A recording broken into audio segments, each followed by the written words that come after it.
Parunāsimies par tīrību, telpa, prāts, zemapziņa, apziņa. Cik tas ir svarīgi? Iesiet.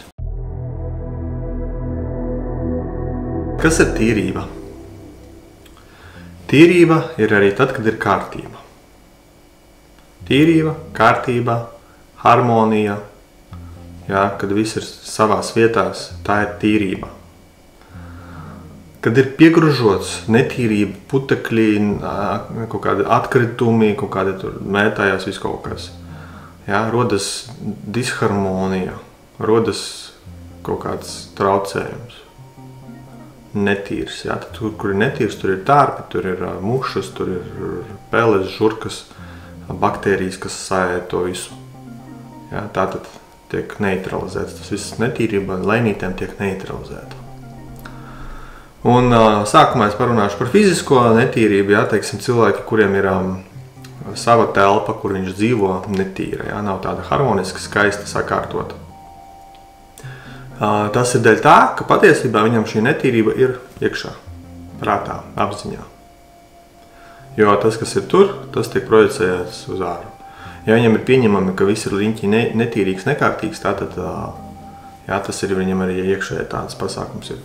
Bieži ir tā, es zinu, ka cilvēki, kur ir tur gradošie, tur visā tajā procesā dziļi iekšā, viņam riņķi ir tāds hauss. Jo viņš tikai koncentrējas uz kādu vienu konkrētu lietu, ja, teiksim, viņš tur raksta grāmatu vai dzeju, un viņš pārējo pasauli vienkārši neredz. Bet viņam ir tajā dzejā, tajā grāmatā, tur viņam ir ideāla kārtība. Šis ir tāds tā kā izņēmumi, cilvēki izņēmumi, var teikt, jā.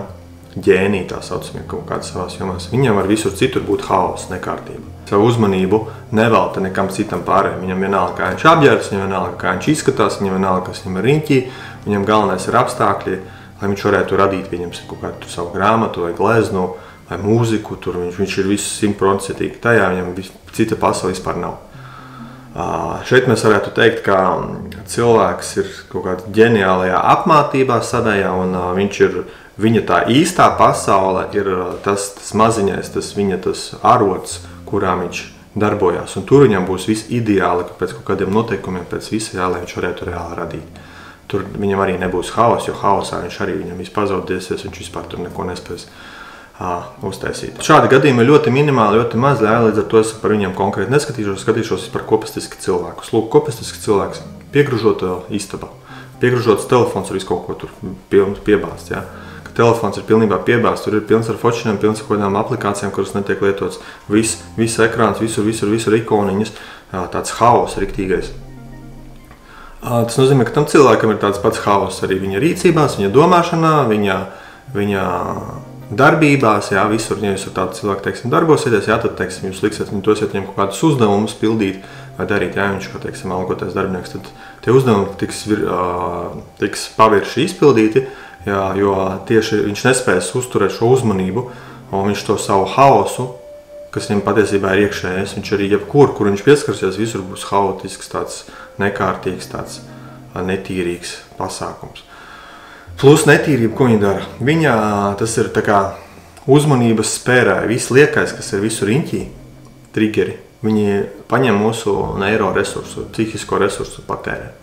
Acis skatās uz kaut kādām liekām priekšmetiem, liek kaut ko, kam nevajadzētu būt, novēršās, un tur atdodās drusku enerģija. Un tādā veidā uzmanība pazūd, un kaut kādām konkrētām lietām, pieņemts kaut kādām darba lietām, vēl kaut kam, mums paliek uzmanība, pieņemsim no 100%, mums ir 5%. Un tas nozīmē, ka mēs tikai uz 5% spējam realizēt tajā virzienā vai tajā. Tas ir par tīrību. Tālāk, tas arī attiecās uz to, ka tam cilvēkam iekšēji ir netīrība tādā ziņā, ka viņam ir pilns ar domām, viņam visu laiku kaut kas viņš ir piesiets, par to jādomā, par to, tas interesē, tāda ziņas, tas. Viņš visur ir izmētāts, pašam tās koncentrētās, tās uzmanības ļoti maz. Un tāda cilvēki ļoti bieži šo trūkstošo uzmanību, kuru viņam ir, jā, viņš viņu mēģina dabūt no citurienes, no ārējiem apstākļiem. Viņš provocē sociumu, lai viņam pievērš uzmanību. Tādā veidā tā kā dabojot atpakaļ enerģiju tā saucamā. Un jā, tad viņi tur var, tie cilvēki parasti tāds izaicinošus kaut kādus komentārus. Iesaistās diskusijās kaut kur. visur viņš ir kaut kur tur lien iekšā. Jā. Lūk, šie ir tādi cilvēki, principā var uzreiz pēc tā viņa rīcībām, darbībām saprast, ka viņš ir tāds netīrīgais tips, drīzāk, kas viņam būs netīra mašīna, drīzāk, kas viņam būs netīra dzīvesvieta, telpa, jā, un vispārējais, ar ko viņš saskarās, jā, viņam būs tāds pagaršs, tāds haotisks. Jūs varat apstīties, pieņemsim kaut kādus Shaolin, jā, dzen mūkus, un tur viņu filozofiju, it īpaši Japānā tas viss ļoti, ļoti izplatīts tieši par šo kārtību, tīrību, jā, par visa liekā izmešanu, tikai jābūt pašam galvenajam, sakārtotam, kā to Shaolin mūkus, tur, teiksim, sarulēt tur savu gultas vietiņu skaisti, visu nolikt pa maliņām. Jā, ar to sākās tas, ka tev ir prātā šī koncentrācija, šī tīrība, un tas ir arī tas, kā tu sāc skatīties arī uz dzīvi riņķi, uz jebkurām lietām, jā. Neko lieko nelaist iekšā, uzreiz atmest prom, un viss sagrupēts, viss skaists, viss konkrēts, un arī cilvēks uzreiz ir spēcīgāks, plus viņam tā uzmanība, pieņemsim Shaolin, jā, tiem mūkiem, viņam tā uzmanība ir tik ļoti koncentrēta, tik ļoti spēcīga, ka viņi var, teiksim, locīt ar savu ķermeņa daļām visādus tur kaut kādus metāla priekšmetus, apstādināt tur arī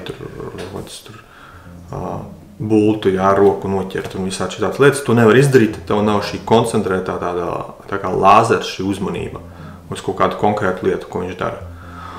Un tas ir tas princips, ko cilvēks ar sevi trenēt, attīstīt, skatīties, cik viņam ir šis viss haotiskais daudz, jā, netīrīgums, tā saucamais, un viņu no tā sākt pirmām kārtām galvā savā, jā, sakārtot visas lietas, plus otrais sakārtot to, kas viņam triggero riņķī, kas viņam riņķī tā pasaulīt, ir viņu sakārtot, lai viņa nav tāda netīrīga, lai viņa mazāk provocē šo psihi. Un tālāk jau sāk trenēt šo fokusu, šo uzmanību, kaut kādām konkrētajām lietiņām, mēs tārā visu, kas ir liekas. Tādā veidā sākās treniņš, sākās šī attīrīšanās no netīrīguma, tā saucamā.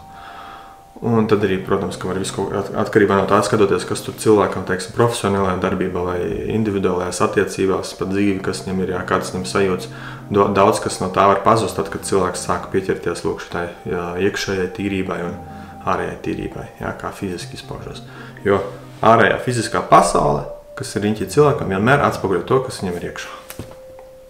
Vienmēr tā ir. Tas, kurš grib, pieņemsim, būt turīgs, bagāts, tad viņš iekšā visu laiku par to domā. Un viņam ārējā pasaulē, ja viņš pietiekami uz to iet, tur strādā tur un ir citīgs un strādā ar sevi un riktīgi mauc, agrāk vai vēlāk viņam būs arī ārējā pasaulē parādīsies tas, kāds viņam ir iekšējais, tas viss domas, vēlmes, uzskati un tā tālāk.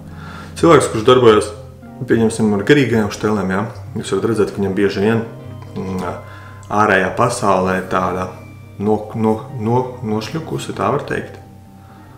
Un patiesībā tas ir tas, kā tas cilvēks iekšēji ir jūtās. Tas, ka viņš tur jūtās mierā, tur harmonijā, tas nenozīmē to, ka ārējā pasaule tieši būs mierīga un harmonija. Nē, viņa būs tāda mierīga, harmoniska, bet dēļ tā, ka tas cilvēks nefokusējās uz šo aspektu skaistumu, uz tādu pamatīgumu, uz tādu labklājību, bagātīgu, tā var teikt, jo tas viss ir liekas, jā, tas tiek mests prom. Viņam ārējā pasaulē tā nav.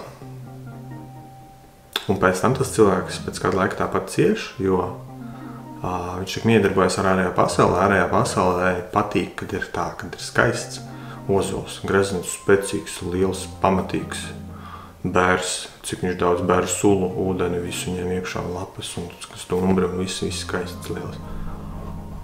Tur ir pamatīgums, jo pamatīgāks, lielāks, bagātīgāks, jā, jo tu esi spēcīgāks. Mēs varam mācīties no ārējās pasaules, kā tas viss ir. Okeāns, cik viņš ir spēcīgs, tur ir, cik milzīga enerģija slēpjās okeānā. Un cik viņš ir skaists, pārticīgs, bagāts, cik tur ir daudz zivis, cik viņš daudz spēj pabarot. Ja? Lūk, ārējā pasaulē, dabā vērojot viņu, saprotot, apzinoties, var ļoti daudz ko mācīties, uz ko jātiecās cilvēkam. Tu vari būt maziņš purvs, kaut kāds tur strautiņš, kaut kāds tāds, kurš izkals katru pavasari, vasaru. Un kurš nespēja vairs ne kurkuļus pabarot, ne kaut kādus kukaiņus, ne arī dzīvnieciņus, arī tu vari būt strauja spēcīga upe, kura reāli baro zivis, dzīvniekus ļoti daudz varo, jā, ar to, ka viņa ir spēcīga, liela un kura nespēja izkalt un ap upi veidojās pilsētas, transports un cilvēki, un tur viss notiek, jā. Lūk, ko nozīmē, ka tu esi veselīgs savā domāšanā, tā arī ir tīrība.